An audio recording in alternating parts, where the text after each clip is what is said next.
para quem não pode assistir. Então, peço, né, que quem não, se por algum motivo não quiser aparecer e tudo mais, vocês podem só deixar a câmera de vocês desligada, que aí não vai ter nenhum, né, vocês não vão aparecer de nenhuma forma. Então, de novo, queria agradecer todo mundo pela presença, a gente está bem animado de poder estar aqui falando com vocês hoje. A Gabi, que é nosso suporte aqui hoje no evento, ela vai mandar um linkzinho para vocês contarem um pouquinho sobre quem vocês são, para a gente se conhecer melhor, e já aproveito também para pedi-los para escrever aí no chat o nome, de onde vocês são, onde vocês trabalham, de qual indústria, qual área que vocês estão, caso sejam da academia também, contar um pouquinho para a gente onde vocês estudam, como é que é o objetivo de vocês também em relação à área de P&D. Então, estou vendo então, o pessoal aqui entrando ainda, né? A gente está bem no comecinho aqui da hora, né? Do começo do nosso evento, mas em respeito aí também a todo mundo que chegou na hora, a gente já vai começar. Mas, de qualquer forma, para todo mundo que está presente aqui, depois a gente envia o link com a gravação de hoje, que caso vocês percam algum momento, vocês podem assistir depois. Então, vão mandando aí no chat, né, quem vocês são, vão respondendo lá as perguntinhas que a Gabi está mandando, que aí a gente vai se conhecendo melhor e a gente vai batendo um papo ao longo aí dessa próxima hora. Então, eu queria começar dando boas-vindas também para a Andressa, a Ana e a Kathleen, agradecer aí pela presença, para a gente estar batendo esse papo hoje. Vou me apresentar primeiro para o pessoal, meu nome é Isabela, eu sou coordenadora de projetos de inovação aqui na Biominas, vou estar conduzindo hoje esse encontro, então se alguém tiver alguma pergunta também para a Andressa, a Kathleen ou a Ana Luísa, vocês podem ir mandando no chat, que a gente vai tentar responder o máximo de perguntas possíveis. E aí, começando com a Andressa, né, Andressa, pode se apresentar um pouquinho para o pessoal te conhecer?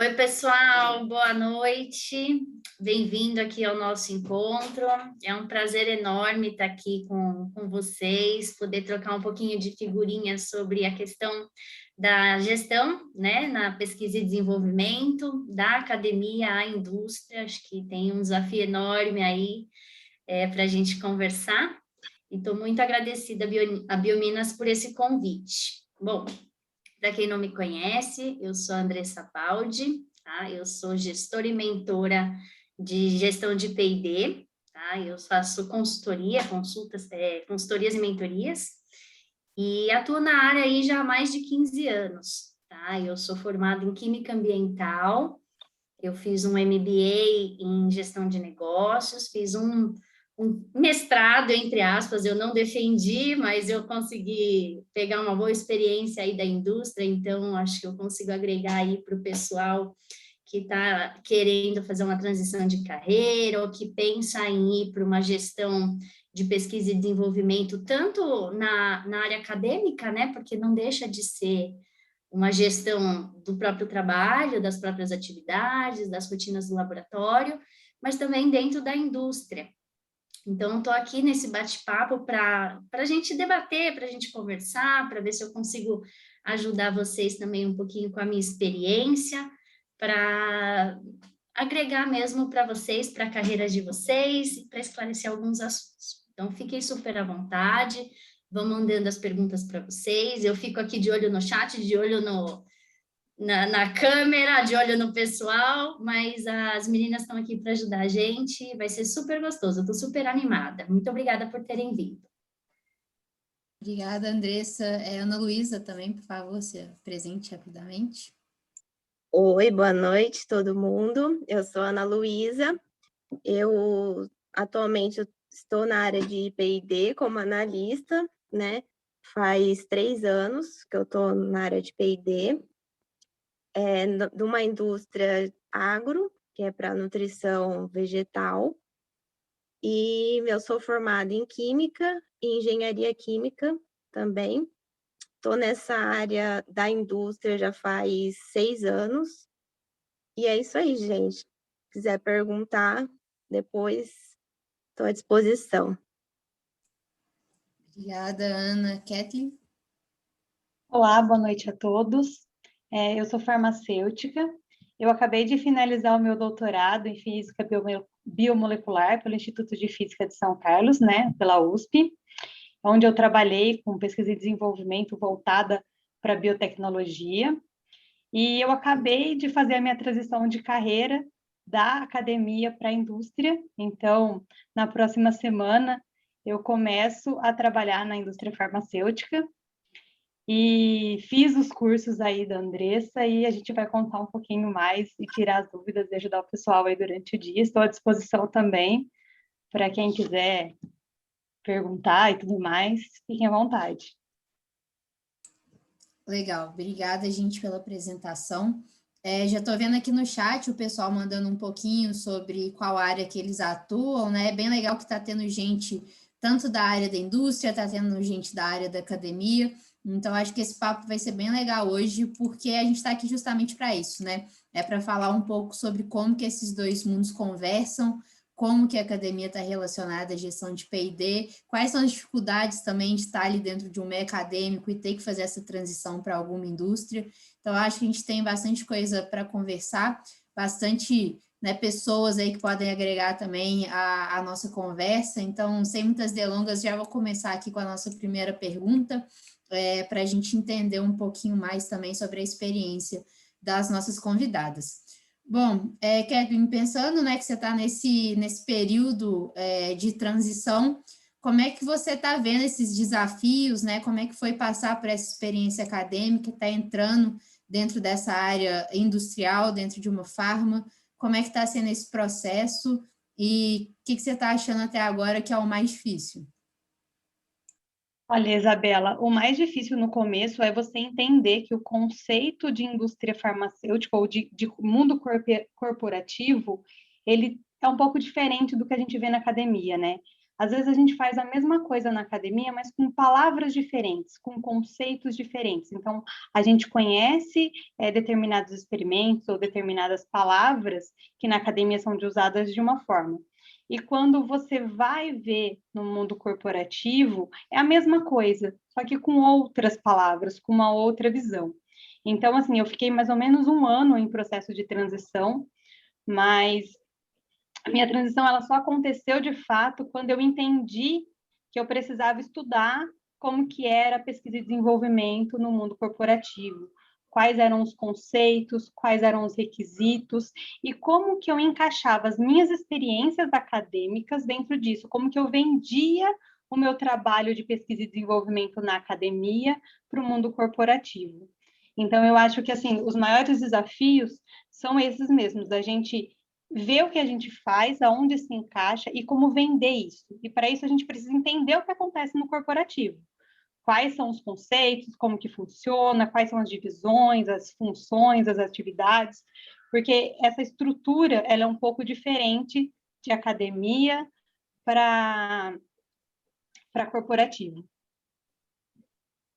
Eu acho que faz muito sentido, complementando o que a Kelly está falando, né? Isso é uma das coisas que eu trago nos meus programas de mentoria, inclusive.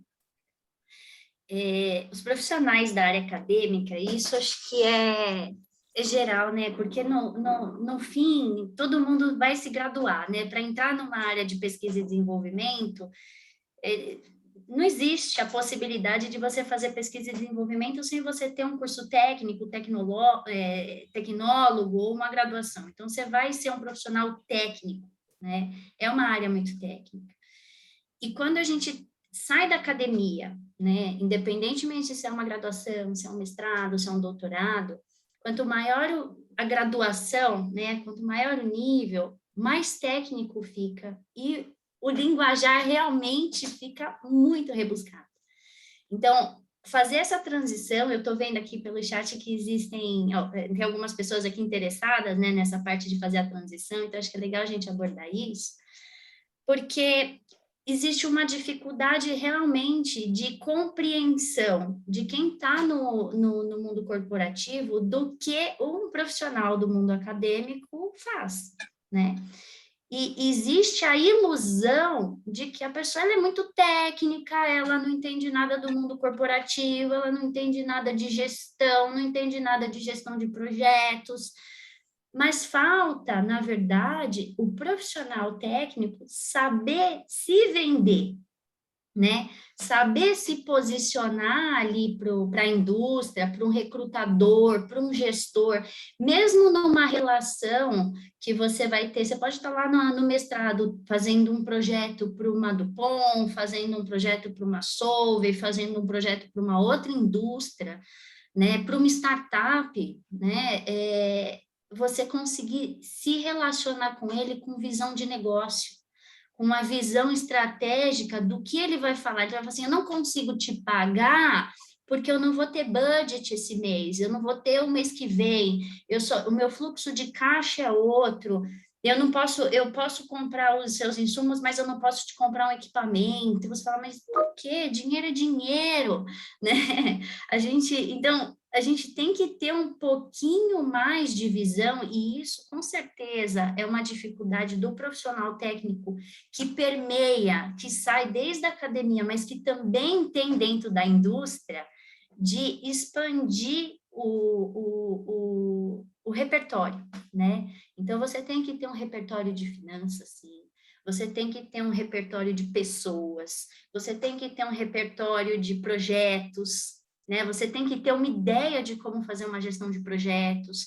E os pesquisadores sabem, se eles não soubessem, eles não teriam seus títulos, né? Então, assim, passou um pouco do prazo porque você teve imprevistos, enfim, acho que essa reflexão ela é importante para que você consiga melhorar depois e também justificar ou também se posicionar quando você está frente a alguém da indústria, né?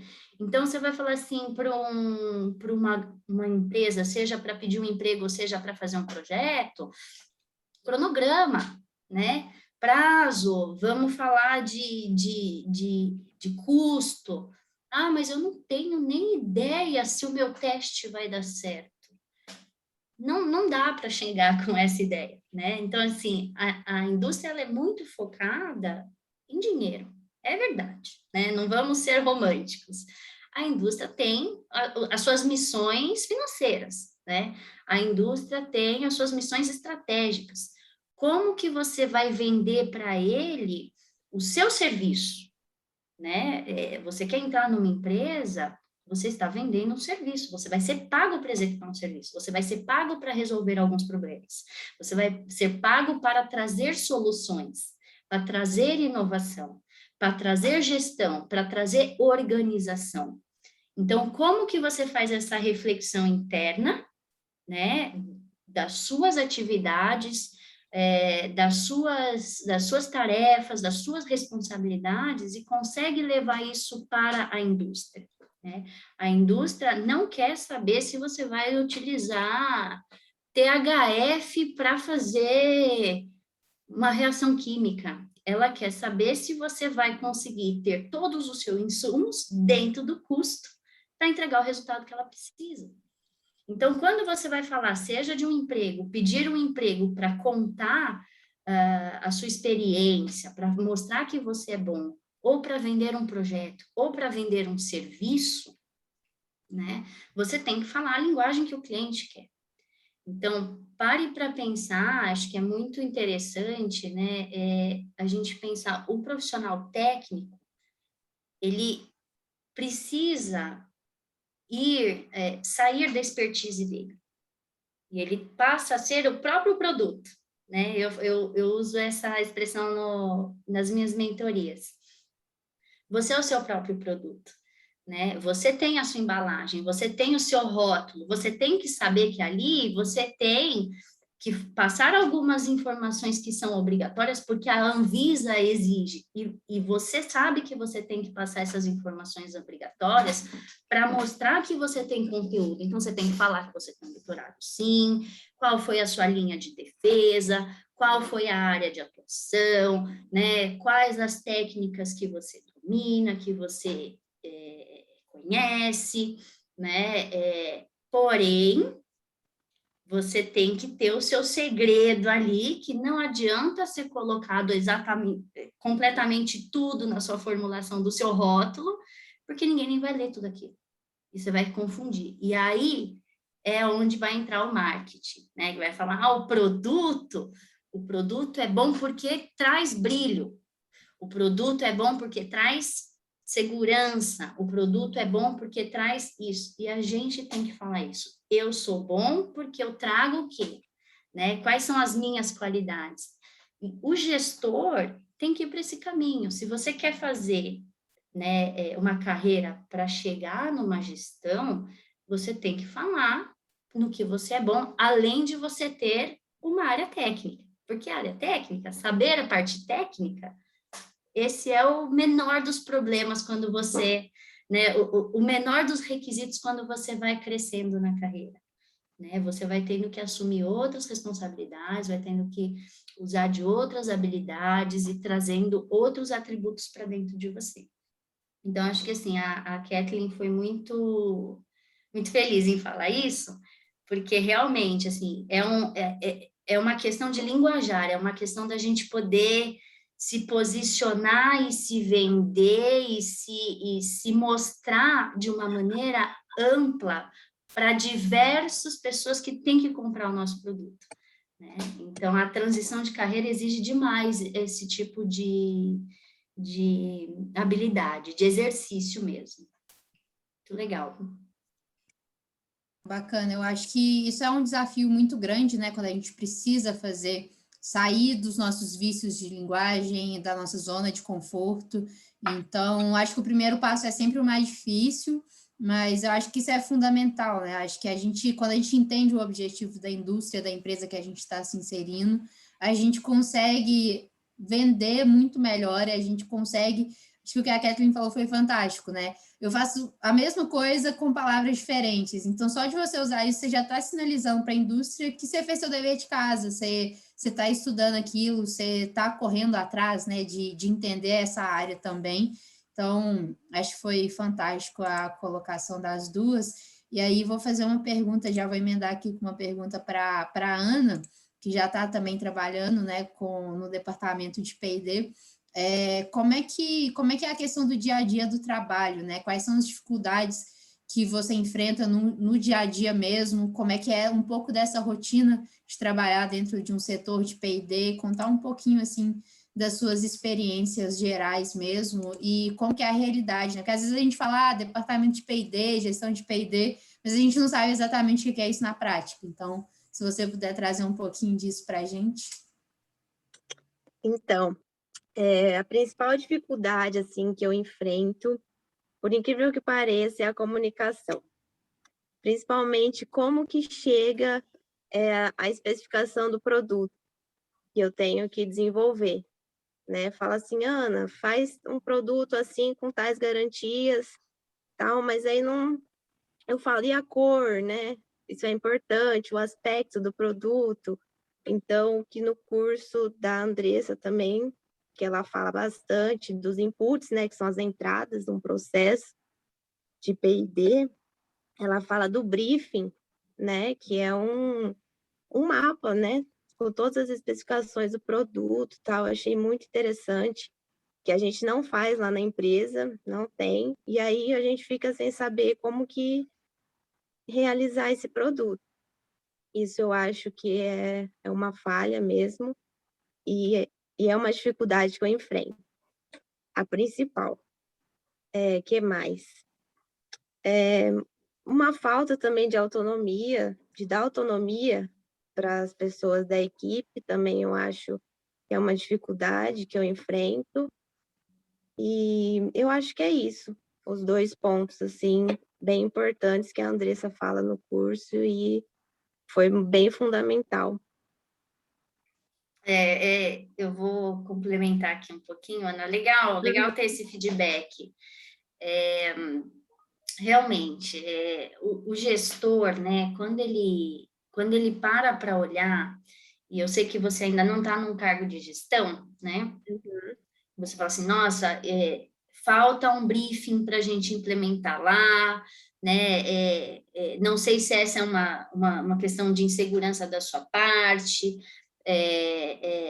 até por uma questão de responsabilidades, né? Mas de repente você pode sugerir isso para o seu gestor, desenhar ali um modelinho, né? Que eu até trago para vocês lá no curso, um padrãozinho de briefing completo, porque o simplificado é resumir aquilo, é mais fácil de fazer, então já trago para vocês ali um briefing completo, para desenhar mesmo, porque é muito dinâmico, né, na indústria, quando chegam para você, você tem a fábrica acontecendo, você tem a segurança do trabalho, você tem o financeiro, vendas, compras, todo mundo ali falando tem que reduzir custo, tem que trocar o pigmento, porque agora o fornecedor não vai entregar mais, porque agora o dólar subiu, a fibra de não sei do que não vai dar mais certo, porque o euro explodiu, porque o Covid, porque a greve do caminhoneiro, porque, quer dizer, sempre tem coisa, né? Sempre tem coisa. É uma loucura, uma loucura.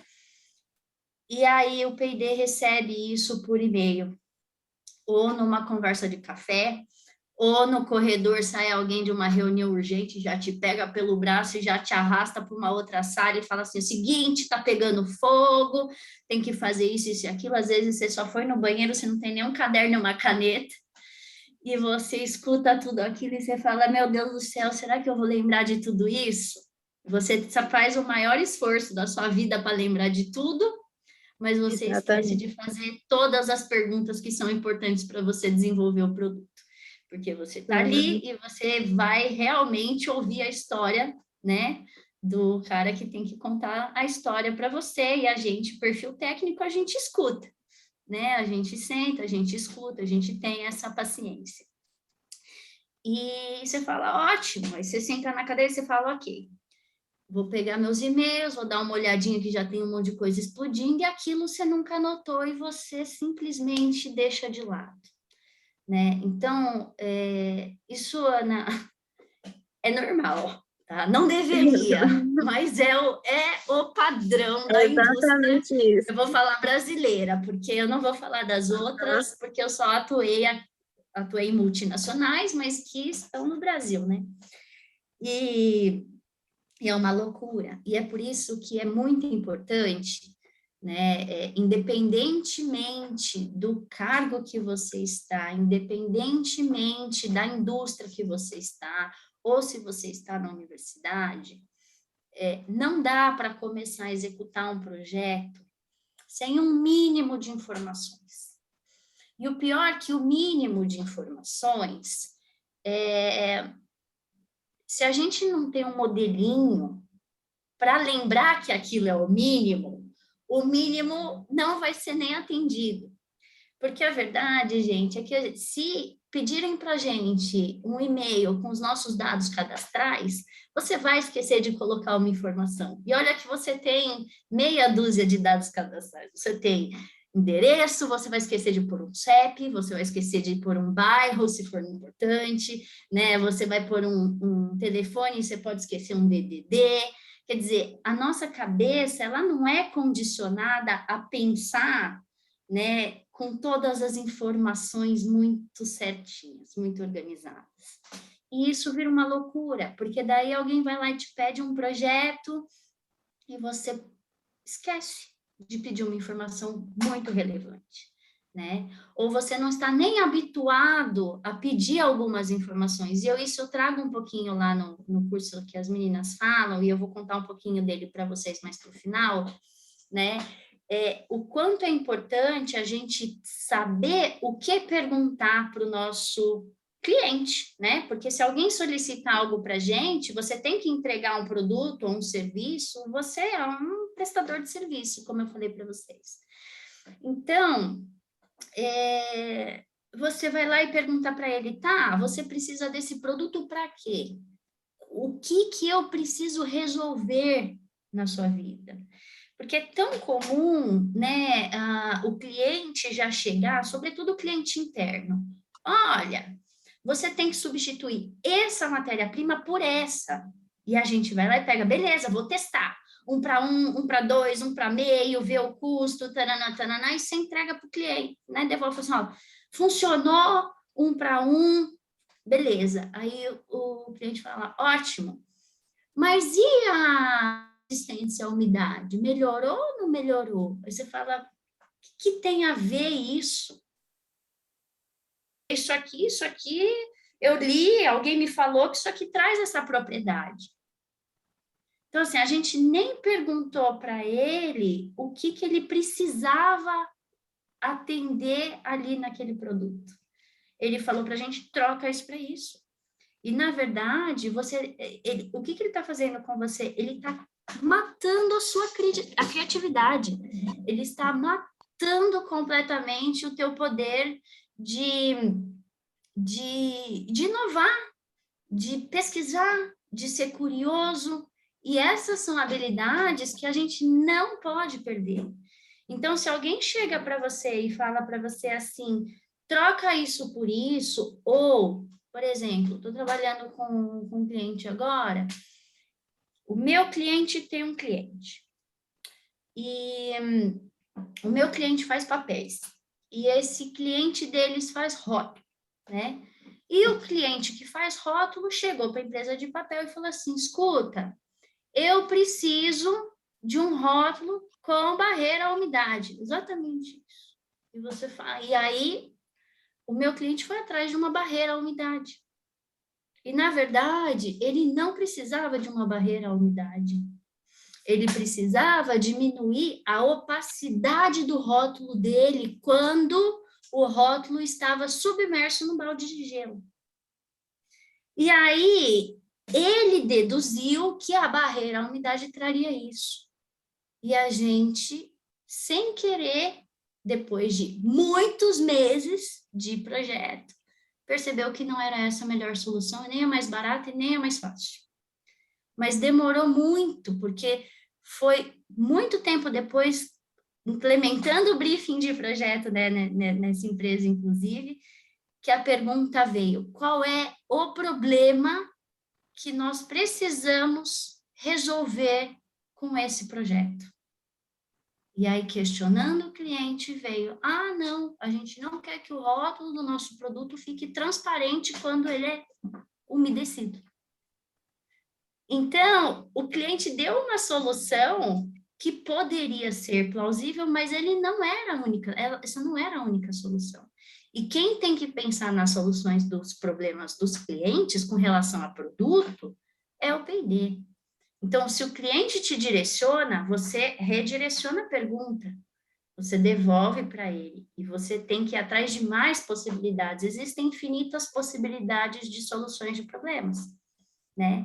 Então, isso, Ana, que você comentou, é muito clássico, né? As pessoas vêm, jogam um monte de coisa para a gente de P&D vai lá, sai fazendo, aquela loucura, mas é culpa nossa. Né? É culpa nossa, porque da mesma forma como a gente liga lá na Embratel ou na Vivo e reclama de qualquer coisa e fala assim, agora eu quero uma internet melhor, ele vai falar assim, mas qual que é o teu pacote? Você fala assim, não sei, você que tem que saber. Você que tem que saber, você que está com o sistema aí. Você que tem que me falar qual que é o pacote melhor que eu vou ter, porque agora eu preciso assistir Netflix em 5 televisões. Então, assim, o cliente não vai saber. Ele vai falar para você, eu preciso de uma internet melhor. Né? Ou eu preciso assistir Netflix e 5 televisões. E não necessariamente se você precisa de uma internet melhor. De repente, você precisa de 5 televisões melhores. Né? De repente, você precisa de alguma outra coisa. Não consigo nem pensar, mas vocês entendem, pessoal? Vai dando uns joinhas aí para a gente ver se vocês estão entendendo a linha de raciocínio. Mas isso é muito importante. E isso acontece, inclusive, eu posso falar do meu mestrado, eu espero que o meu orientador não esteja aqui. Se tiver tudo bem, ele já sabe disso. Chuva de ideias, chuva de coisas. Ótimo! Conseguir organizar, tendo foco no qual que é o tema do projeto, porque você tem que resolver um problema com aquilo, isso é muito importante, né? Então, isso se aplica a tudo, né? Acho que P&D em todas as áreas, todas as cadeias, todos os níveis hierárquicos, isso é muito relevante. Andressa, achei interessante algumas coisas que você trouxe, justamente quando você fala de não matar a criatividade, né? Quando a gente vê o perfil do pesquisador, a pessoa técnica, as características que a gente usa para descrever um pesquisador é a característica que a gente precisa na indústria, mas por algum motivo faz essa transição e essas características são apagadas, né? Então, é muito legal a gente ver isso, porque acho que é uma coisa que acontece involuntária, né? Às vezes a pessoa, por insegurança de mudar de área, acaba ficando mais calada, já está ali numa empresa que já tem todos os processos definidos, e aí a gente vai tendo dificuldade de navegar em cima disso. Então, acho que ter esse tempo de autoconhecimento também, entender as características que fazem um bom profissional, ajuda bastante a retomar, né, essa origem aí do perfil técnico, do pesquisador, que é o essencial, né, para a gente gerar produtos que fazem mais sentido para dentro da indústria. E aí, alinhando isso a conhecer a indústria, eu acho que não deve ter erro, é a receita de sucesso. Exatamente. Outra coisa muito interessante é a questão de a gente saber, principalmente quando a gente vem da academia, que é o meu caso, qual é o perfil esperado? Porque a gente não reconhece essas características que vocês estão falando quando a gente está ali. E aí a gente não sabe qual é o perfil esperado. Então, entender o perfil esperado, principalmente no caso, ou como você vai entrar, ou até mesmo de gestão, né? Às vezes você entra e já tem alguma ideia. Eu quero ser gestora. O que eu preciso para ser gestora? Então, o curso tem um módulo que é um dos módulos que eu mais gosto, que ele mostra, de fato, quais as características de um gestor. O que eu preciso me preparar para ser um gestor? É lógico que são etapas, né? A gente começa como analista e depois você vai mudando. Mas você saber quais as características que é preciso, até mesmo você conhecer quais características são importantes de você colocar no currículo. Eu, nesse período de transição, eu mudei o meu currículo várias vezes. Porque até você entender o que é importante para um currículo, quais as informações pertinentes e o que de fato vai ser legal você pôr no currículo, você vai mudando. Então, entender o perfil que se espera e as atividades, as funções, as palavras mesmo ali, isso faz toda a diferença para você conseguir se encaixar dentro desses espaços. Faz muito sentido isso. Eu vou voltar um pouquinho, antes de comentar isso da Kathleen, eu vou falar da questão da criatividade que a Isabela colocou, e que eu acho também uma coisa muito legal, e que entra um pouquinho na questão das habilidades, tá? Existe um paradigma, né, eu acho, de que inovação é P&D. Né? O P&D é a inovação, é o que vai trazer... É um dos departamentos que sim pode fazer isso, né? E a inovação, ela existe em diversos âmbitos, dentro do produto, dentro do processo, dentro de uma série de coisas ali dentro, né? Trocar custo de produto é inovação? Sim, se você for pensar sobre a ótica da legislação brasileira, sim, né? Agora, se você for pensar sobre a ótica de inovação, aquela coisa que a gente acha lindo, tudo muito colorido, não, talvez não, e talvez ninguém não dê nem a menor importância para isso. Né? Mas indo para um lado da inovação, de matar a criatividade, né, que a gente estava discutindo antes, o pesquisador, né, nós técnicos, eu fui pesquisadora por muitos anos também, então eu me incluo nessa classe, nós somos, às vezes, mais matadores da inovação do que os nossos clientes.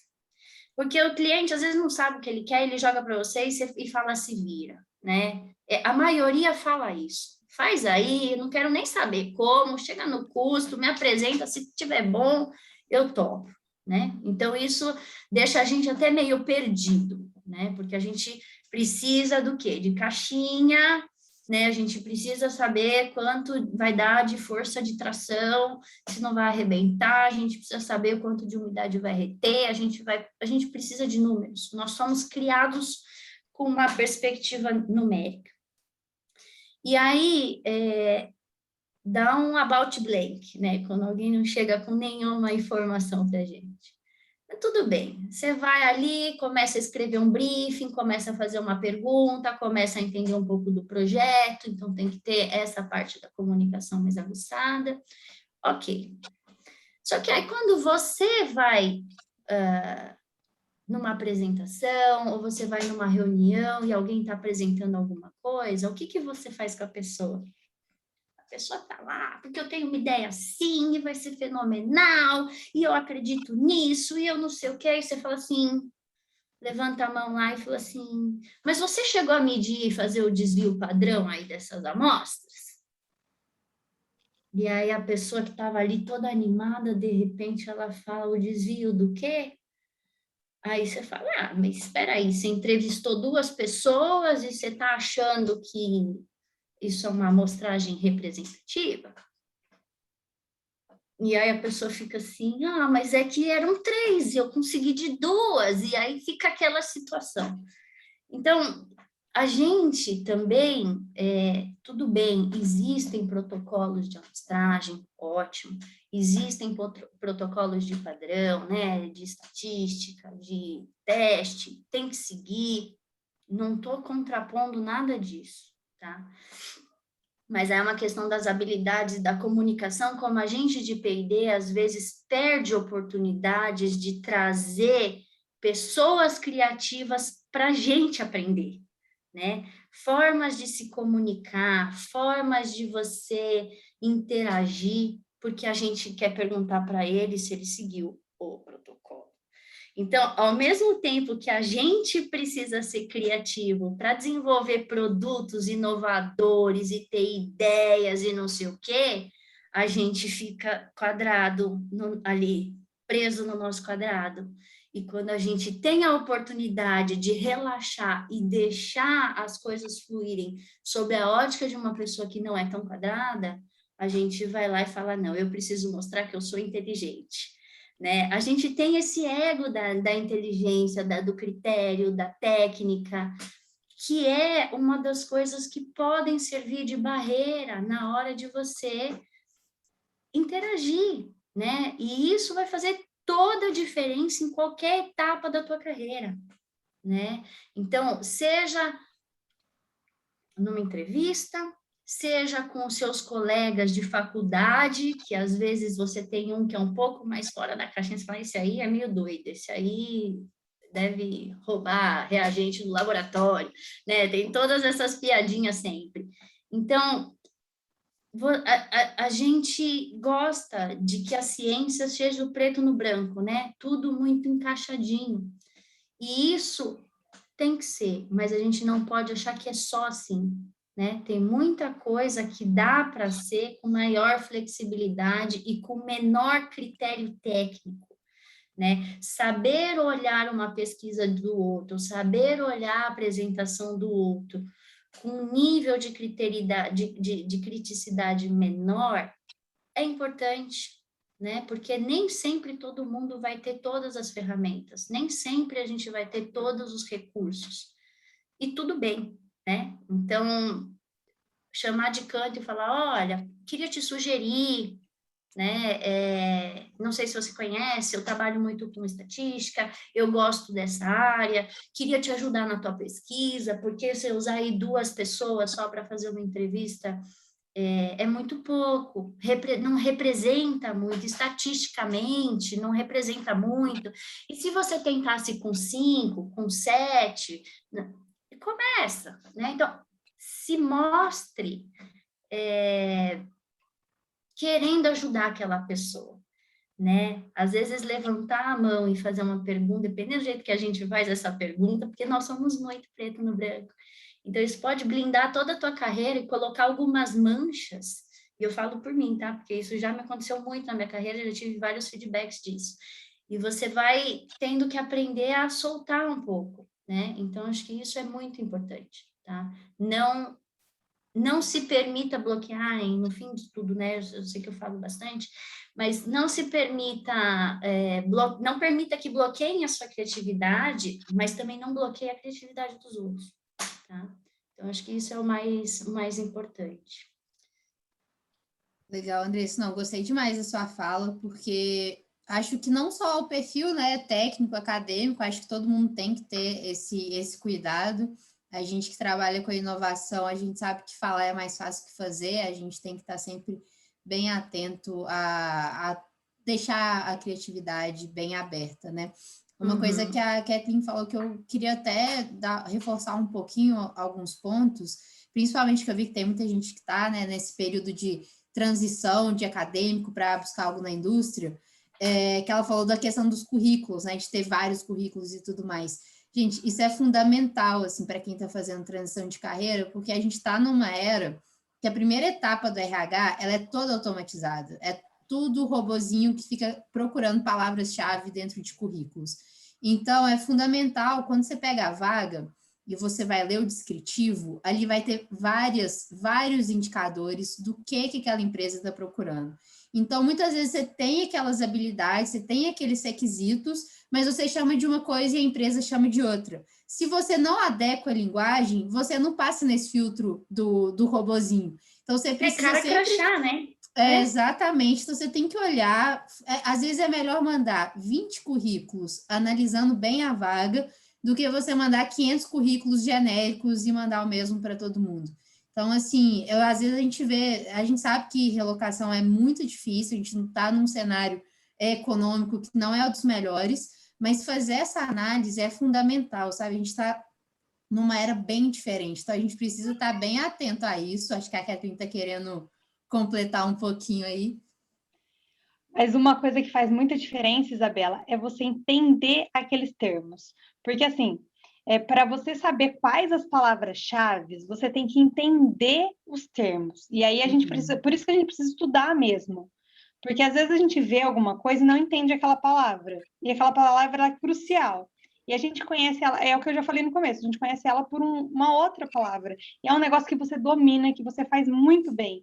Mas você não sabe que aquele termo se refere a alguma coisa que você já estava acostumado a usar e você não coloca, e aí não passa no filtro. Porque a gente não conhecia aquele termo com aquela linguagem. Então, isso de estudar a vaga, é estudar a vaga e estudar a área que você quer entrar. Não só para aquela empresa, para aquela vaga, mas estudar e conhecer a área que você quer entrar faz toda a diferença. A Andressa está comigo aí há uns 5 meses, mais ou menos. Acho que é isso mesmo, isso. E dentro desses 5 meses, a evolução e a mudança que aconteceu foi muito nítida. Né? Foi uma coisa que eu estava numa fase, né? Eu já comentei que fiquei mais ou menos 1 ano nesse processo de transição, e dentro de talvez uns 6 meses anteriores, eu fiquei meio vagando, porque eu não tinha um direcionamento e não conseguia entender o que era o principal, o que era importante de se colocar. Né? Então, a partir do momento que eu entendi o que era importante, quais as palavras-chave, qual o posicionamento e como me vender para os cargos que eu queria, isso fez uma diferença grande, né? Até eu chegar, de fato, à minha contratação, que é uma história bem diferente mais estratégica. Então, você ter estratégia e você usar essa estratégia faz muita diferença, porque as pessoas acham assim, principalmente quem está saindo da academia, só funciona se eu tiver indicação, se eu tiver o famoso QI. E não é, eu não tive QI nenhum, eu tive estratégia. Legal, acho que é muito bacana você trazer essa experiência, porque acho que é a realidade de muita gente, né? Então, acho que faz muito sentido e que bom que você compartilhou um pouquinho disso com a gente. Eu estou olhando aqui a hora, eu vou fazer mais uma pergunta para a Andressa, uma pergunta bem genérica, assim, e aí Ana, a Kathleen também complementa depois, que é a questão, se vocês tivessem que elencar, vou colocar um número aqui, tá? 3 soft skills e 3 hard skills para um gestor de P&D. Quais vocês acham, né, pela experiência que vocês têm, quais são essas top 3, assim, para o pessoal já sair daqui falando assim, não, esse vai ser meu roteiro inicial de estudo. Muito bom, isso é muito difícil, mas certamente os hard skills, você tem que dominar a sua área, né? É importante isso.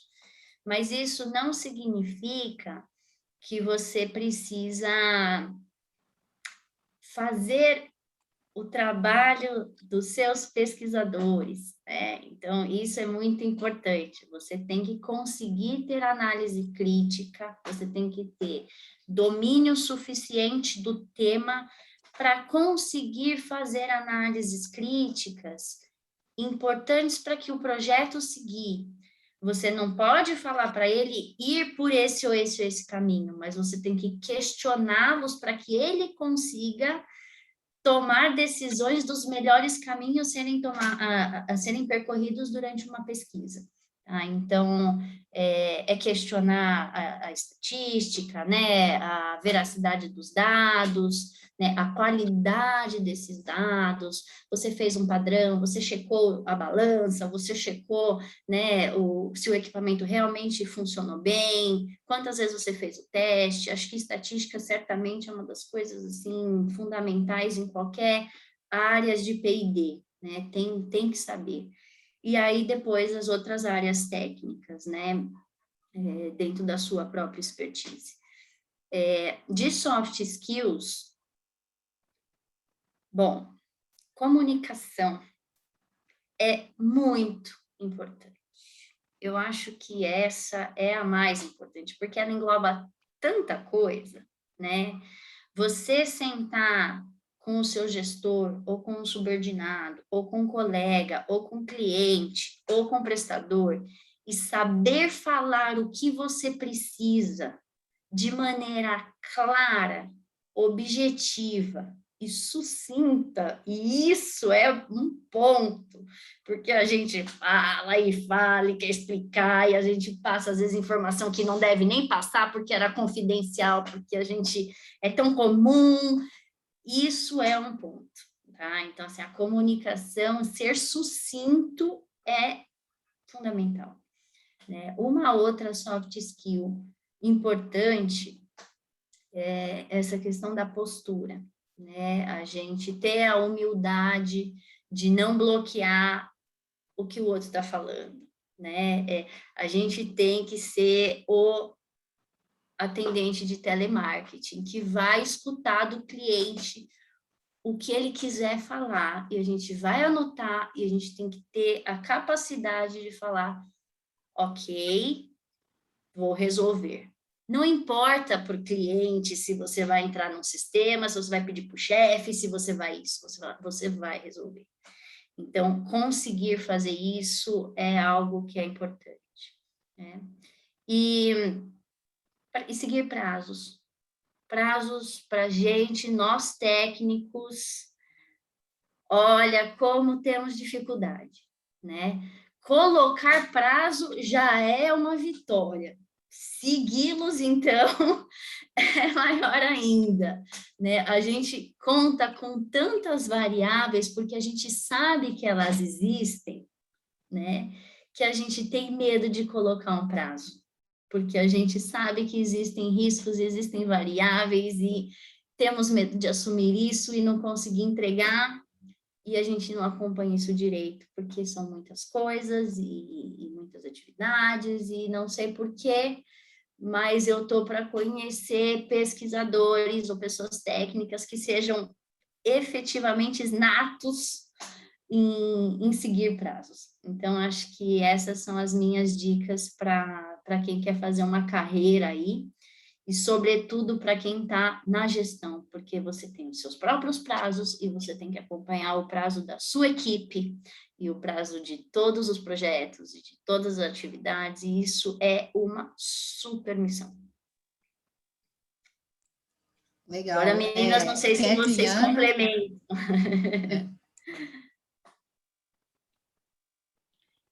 Eu acho que, assim, a adaptabilidade, né, você ter um perfil adaptável é uma das características que eles procuram, né? Você tem que saber se adaptar ao contexto, se adaptar aos problemas. Isso é uma soft skill que a gente vem tendo bastante. A gente é adaptável, a gente aprende a se adaptar muito na academia. E é uma coisa que a gente não lembra muito de falar. E trabalha sob pressão. Eu até vi que alguém comentou alguma coisa. Você saber trabalhar sob pressão, e às vezes a gente acha que a gente não sabe, mas a gente trabalha sob pressão muitas vezes. Quando você tem vários experimentos agendados, e aí, de repente, o revisor manda a resposta do artigo e você tem que parar tudo que você está fazendo para responder aquilo lá para ontem. Então, a gente trabalha, assim, sob pressão, e a gente não lembra desses detalhes. São outras coisas que são características que eles pedem. E uma coisa que a Andressa comentou, né, ser perfil estatístico, o perfil analítico como hard skill também é bem interessante, né? Então, você tem uma hard skill analítica, é uma coisa que a gente vem desenvolvendo muito grande. E a hard skill, ela é mais voltada dependendo da área do que você quer mesmo. Você tem que conhecer a vaga, o que você sabe, o que você faz, e colocar dentro daquilo ali. Ana, tem alguma coisa? Tenho. Soft skill, é o que a Andressa tinha falado, eu também falei, né? Comunicação, eu acho que é bem importante. E prazo também é uma dificuldade, porque na pesquisa nem sempre, a maioria das vezes dá errado, né? Você vai fazer algum produto, nem sempre dá certo, e aí o prazo fica apertado, e você tenta e trabalha sob pressão mesmo até conseguir. Mas é isso aí. Dominar, né, como um hard skill e uma análise crítica, né, analítica, eu acho que é isso aí que vocês falaram mesmo. Bacana, Isso. obrigada, gente. Eu vou passar um recadinho antes da gente ir para a última pergunta. Vocês viram, né? A Kathleen e a Ana falaram aqui algumas vezes do curso da Andressa, como que ajudou, que elas, né, estão fazendo, já fizeram, estão nesse processo de aprendizado. Então, a gente está, né, com o curso da Andressa sendo lançado na plataforma da Biominas. Ele tem certificado, sim, Camila, vi que você acabou de mandar a pergunta. E para todo mundo que participou hoje, a gente tem um desconto aí exclusivo até o dia 25, para quem está aqui, então, né, um código exclusivo para vocês, para quem está aqui hoje participando dessa conversa. A gente vai mandar aqui no chat para vocês usarem o código, conhecerem o curso. E aí a Andressa depois também no final ela pode contar um pouquinho sobre como é que construiu esse curso, quais são os tópicos, passar um pouquinho disso para vocês também. Mas como a gente combinou até 7, vou fazer a última pergunta que agora a gente responde. Olha o prazo. E depois quem puder continuar, a gente fala um pouquinho do curso, mas vou pegar aqui a pergunta do Álvaro. Ele perguntou, bem legal aqui, ó, qual é a postura a tomar quando, após feita a pesquisa, a empresa não lograr os resultados esperados? Dado que pesquisas envolvem riscos, esse deve ser um tema recorrente ou não? Com certeza. Bom, o que eu penso, Álvaro, acho ótima a sua pergunta, muito obrigada.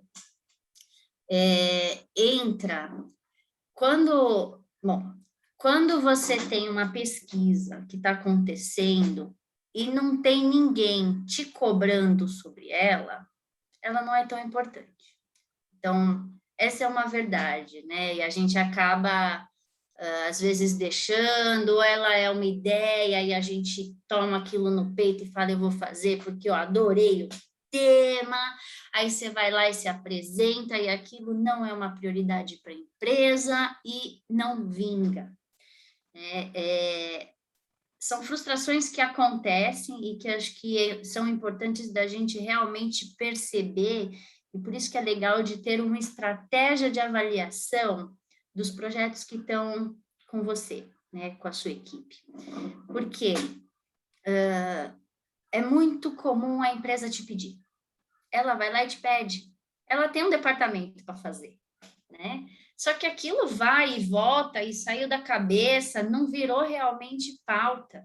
Então, a gente tem que ter o discernimento de entender quais são os projetos pautas e quais que devem entrar na pauta e como a gente tem que influenciar esses projetos sob a nossa ótica de inovação, tá?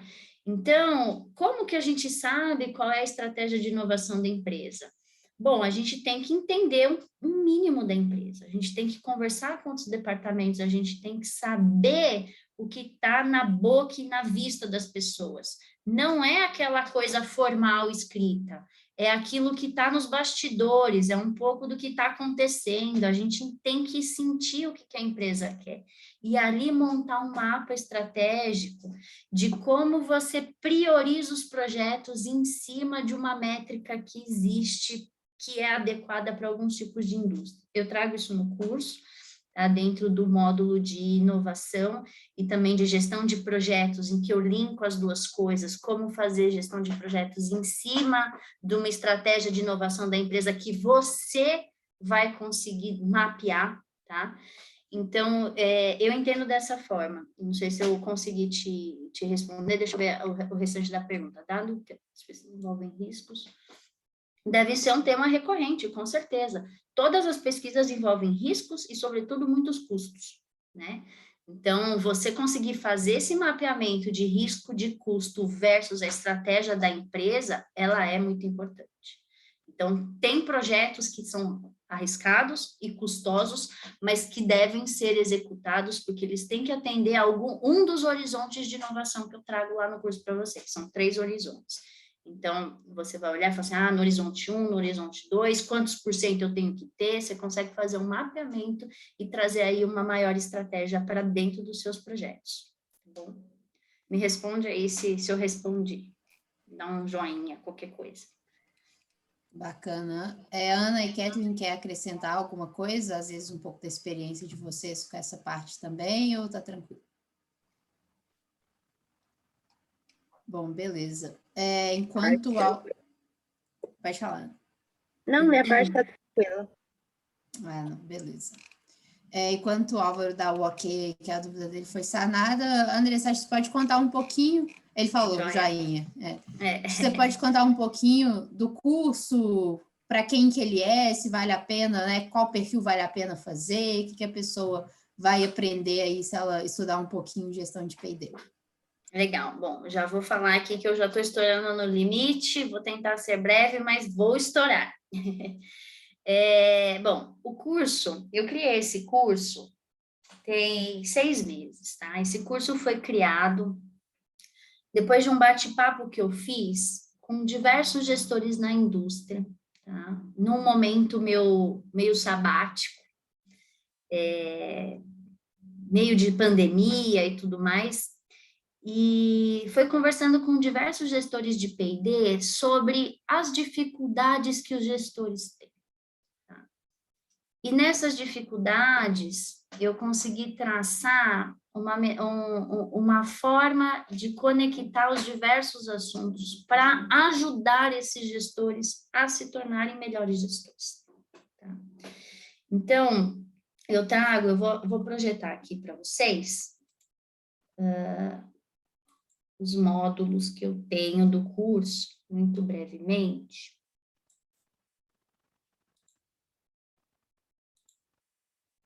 Vocês estão vendo aí? Já. Então, eu trago aqui o curso de gestão de P&D, né, com os objetivos realmente de tornar os gestores melhores, ou de trazer profissionais que querem se tornar gestores, ou querem ter melhores relacionamentos com gestores de P&D, né, olhando sob uma ótica completa dentro de uma empresa, tá? Então, o público-alvo são profissionais que realmente buscam assumir posições de gestão e liderança, os próprios líderes que querem refletir e melhorar a sua gestão, sendo mais dinâmicos, estratégicos, né, reciclando aí alguns assuntos corporativos, startups da área de químicas, materiais, biotecnologia, cosméticos, todas as outras que precisam criar ou reorganizar o seu P&D, para se tornarem inovadores, mais estratégicos, mais eficientes nos seus próprios processos, tá? Profissionais que estão aí em transição de carreira e que precisam entender um pouco do linguajar da indústria, da dinâmica, até para se enxergar lá dentro, né? Ou para conseguir dialogar depois com um profissional da área, um gestor, num nível diferente, de conhecimento mais profundo mesmo, entendendo, inclusive, quais são as dores dele, para você poder se vender melhor. e consultores que possuem líderes, que possuem clientes na área de P&D que precisam entender a dinâmica dentro da indústria para também oferecer melhor os seus serviços, tá? Bom, o curso ele está dividido em 7 módulos e são 35 horas de conteúdo, tá? Sendo 10 horas de videoaula e 25 horas de conteúdo com uma dedicação complementar. Então, você vai ter que estudar, sim, os artigos que estão lá, tem exercícios e tem atividades para você fazer, tá bom? Então, o curso tem aulas gravadas, mas tem atividades, conteúdos, tem vídeos, tem podcast, acho que está bem dinâmico, para você conseguir associar melhor e trazer uma conexão melhor com todos os assuntos que são abordados. O curso, ele tem aqui esses módulos. Temos uma introdução, que é uma aula gratuita, inclusive para vocês e para qualquer pessoa que quiser entrar lá no link, né, da onde a Biominas está oferecendo o curso, você tem uma aula gratuita, que é essa aula de introdução, em que eu faço uma contextualização das necessidades de fazer uma gestão adequada dos recursos de P&D, né, e por que ela é tão estratégica sob uma ótica financeira e mundial, né? O que o P&D realmente interfere aí nas nossas relações mundiais, né? O quanto a gente gasta, será que é muito, será que é pouco? A gente compara com alguns países, então é bem interessante. E lá eu trago também um pouco mais dos outros módulos, né? Eu trago um teaserzinho para você ficar mais por dentro de como vai funcionar o curso. Mas agora eu vou falar para vocês. Então, o nosso primeiro módulo, eu falo de criatividade, inovação e estratégia de P&D em cima de criatividade e inovação, tá? O segundo módulo, eu trago as funções e as estruturas do P&D. Então, o que tem de atividade dentro do P&D? Quais são as funções reais do P&D? Como que a gente atende os horizontes de inovação? Como são as estruturas corporativas de P&D? Por que uma é centralizado? Não tem centro de pesquisa? O que isso atrapalha? O que isso ajuda? Tá? E os reais benefícios do P&D? Porque a gente fala, o P&D é importante, mas por que o P&D é tão importante? Né? O que realmente o P&D faz para a sua empresa? Redução de custo de produto? É uma coisa. Tem outras coisas que a gente nem para refletir, né? Uma delas é treinar a equipe comercial. O comercial só sabe vender tecnicamente se o P&D falar para ele, esse produto é melhor, porque ele tem uma superfície lisa, tanto mais lisa do que o concorrente, vai reter menos resíduo. Então, temos essa função também. Essa é uma delas, tem outras, tá? Entramos, então, aqui no processo de P&D, que foi um pouquinho do que a Ana estava falando, né? Todos os inputs e os outputs do processo, tudo que entra para virar um P&D, um projeto de P&D, um produto, né? E tudo que tem que sair. E a gente fala, tem que sair o produto. Não, P&D não faz produto. P&D faz informação. Quem faz produto é a fábrica. Né? A gente gera patente, a gente gera relatório, a gente gera especificação, a gente gera receita, a gente gera um código de produto, a gente gera um monte de coisa, a gente não faz produto, né? Então, quais são todas essas informações e como é importante organizá-las e tratar com cada área individualmente para que você não falhe nessa comunicação, tá? Além disso, eu trago aqui o mapeamento dos clientes, né? Dos clientes internos, dos clientes externos, se você vende, se a sua empresa vende para um business to business, ou se ela vende para um business to consumer, né? Então, vai vender para o supermercado, vai vender direto para o consumidor final. Normalmente os dois, né? Quem vende alimentício pode vender para os dois, né? Mas às vezes não, ela vende só para o B2B. O que difere no posicionamento do P&D quando você tem um cliente B2B e um cliente B2C, tá? E as atividades e os seus registros também.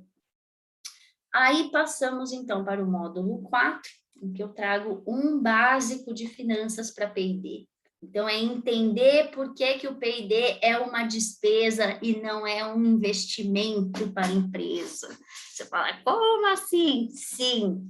Sob a ótica contábil, ela é uma despesa. E o que isso significa, né? E por que o P&D trabalha em custo e não em despesa? O que é custo e o que é despesa? São coisas diferentes, Andressa? São. Então, quando alguém chega para você e fala assim, eu preciso reduzir custo, você tem que olhar para a pessoa e falar assim, ela não sabe o que ela está falando, ela precisa reduzir despesa. Mas você não vai falar isso, porque você vai só absorver. Mas se vier do financeiro, você fala assim, agora eu sei o que o cara está falando, agora eu sei aonde que eu tenho que atuar, tá? A importância das classificações corretas dos gastos de P&D, né? A gestão geral de um centro de custo, que é onde você tem tudo o que compõe os gastos do P&D, e o tal do budget, né? Que é o orçamento. Aí a gente passa, então, para gestão de portfólio de projeto, onde eu trago ali o porquê, como fazer, que eu já expliquei isso um pouquinho antes para o Álvaro, né? Obrigada pela pergunta, foi ótimo de novo. A gente fala como fazer um ranqueamento de projetos para trazer uma estratégia para que a gente consiga, inclusive, colocar os nossos projetos na pauta, tá? Cabe a gente selecionar o que são melhores em cima de uma série de indicadores que são possíveis de ser criados, tá? Aí vamos para indicadores e métricas de P&D, em que a gente fala de metas e objetivos, métricas e indicadores, OKR e KPI, que são um monte de letrinhas, mas que é importante a gente entender cada um e como utilizar cada um, né? Quais são os principais indicadores de inovação, os de P&D e como escolher para a gente implementar para o nosso departamento. Tá? E por fim, né, last but not least, né, como falam em inglês, né, por último, mas não o menos importante, o gestor de P&D, né, o papel e as responsabilidades do gestor, vamos falar um pouquinho de liderança, de habilidades de sucesso na liderança de P&D, isso aqui, gente, eu trago artigos científicos para apoiar todos os módulos, tá? P&Ds que gostam de artigos e de ciência, é tudo embasado em ciência, em benchmark de empresas muito conhecidas, tá? Então, eu trago tudo isso, inclusive as habilidades de sucesso na liderança, tá? E aí fala um pouquinho de como delegar e acompanhar as atividades da equipe e o que fazer nos primeiros dias ao assumir uma posição de gestor. Seja você novo numa empresa ou seja você na sua própria empresa assumindo um cargo de gestor. Então, esse é o conteúdo do curso, tá? E a Biominas traz, então, para vocês aí um brinde, trazemos juntos um brinde aí de 15% de desconto, tá? No curso. E vocês vão receber isso por e-mail, mas acredito que já no chat já temos, né? Eu dei uma olhadinha antes e vi. Então esse é o curso que a Kathleen fez, que a Ana Luísa também já fez, né, e que tem outras pessoas que fizeram, e temos ótimos feedbacks, realmente o curso está super bem estruturado, não é porque fui eu que fiz, mas ele traz aí uma visão bem geral de tudo que é importante para você ser um gestor ou para você se tornar um gestor com mais repertório para o seu vocabulário, para a sua expertise. Certo? Bacana, Andressa, muito obrigada pela rápida explicação. Eu queria, né, já também agradecer por essa parceria com a Biominas, acho que vai ser um sucesso, é um assunto, né, que a gente lida bastante com todo mundo aí que está dentro dessa rede de inovação, de pesquisa e desenvolvimento, então trazer esse curso que pode trazer um pouco dessa visão da indústria, trazer um pouco da perspectiva do próprio gestor, né, para a gente cada vez mais ajudar as pessoas a fazerem essa transição da academia para o mercado, né? E acho que até para quem está em dúvida, gestão de P&D é minha área mesmo ou não, acho que é legal conhecer, porque muitas vezes a gente conhece termos, a gente conhece o geral, mas a gente não sabe exatamente o que funciona na prática, né? Então, é muito legal a gente ter essa oportunidade de conhecer um pouquinho mais da área, e muito bom também já ter a Ana e a Kathleen aqui para contar um pouquinho da experiência delas, como é que foi esse processo de recolocação, que imagino que o nosso objetivo aqui é ter vários cases de sucesso igual as duas, que saiam aí bastante pessoas, né, fazendo curso, tendo esse contato com a Andressa e que possa encontrar aí a posição que faça sentido para a carreira de vocês. Muito bom. Excelente. Isabela, agradeço imensamente o convite, é um prazer, essa parceria aí está sendo super legal, tenho certeza que vai dar super certo, já está dando, só de fazer essa live é super legal, estou super feliz, obrigada mesmo. E, pessoal, muito obrigada, espero poder ter contribuído aí com vocês. Quem precisar entrar em contato comigo, sabe que eu sou super acessível, eu adoro, né, conversar, tirar dúvida, ajudar, e eu também saio fazendo um monte de pergunta aí, porque o networking é uma mão, né, é uma via de mão dupla. Então, vamos nos conectar, porque eu acho que é por aí que a gente consegue se ajudar e trilhar carreiras de sucesso. Tá bom? Uma boa noite. Isso aí, obrigada, viu, gente? Boa noite, pessoal. Lembrando aí, a Andressa falou do LinkedIn, né? O LinkedIn de todo mundo está no chat, então vocês podem adicionar a gente, se tiver algum outro assunto que vocês queiram tratar depois. E, bom, boa noite para todo mundo. Qualquer coisa também, vocês podem entrar em contato, o Biominas também está sempre à disposição de vocês. Boa noite a todos e até a próxima. Tchau.